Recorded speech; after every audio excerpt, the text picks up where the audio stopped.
An encampment has been present on the ISU quad since Tuesday. Good afternoon, I'm Maggie Blyer.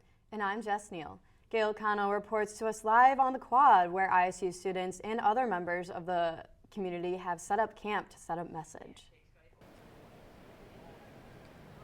Protesters set up camp at noon on Tuesday on the southern end of the ISU quad, and they are still here, urging their university leaders to cut ties with corporations that are allegedly impacting and funding Israeli efforts happening in the war in Gaza. These students are determined and have stated that they will protest restlessly to incite this change. Let's take a look.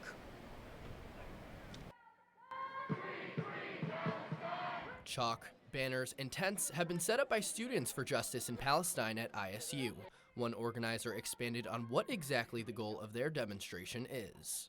That they divest those funds, that they cut all ties from those corporations that have been funding a genocide in the Middle East. We also ask that they have a formal declaration that they would ask for a permanent ceasefire in Gaza.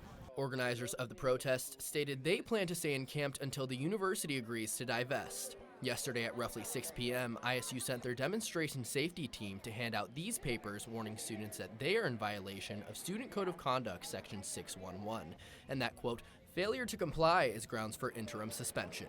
The protesters chose to stand in solidarity and continue their demonstration. It's not a small group.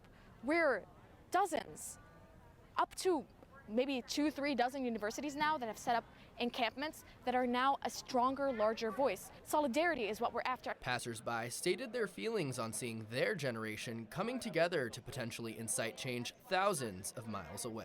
Quite frankly, proud, because it's like we're taking up action, kind of like how past university students have done so to protest other things like the Vietnam War. We saw how those students impacted history with their protests. They got the U.S. to pull out. I'm actually really proud of Gen Z for being able to get together and try to make a change. I still am grateful that people are aware of what's going on globally and wanting to change things. I think that's really important.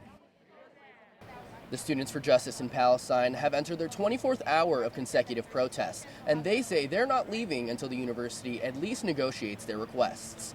Live on the quad, Gil Cano, TV 10 News.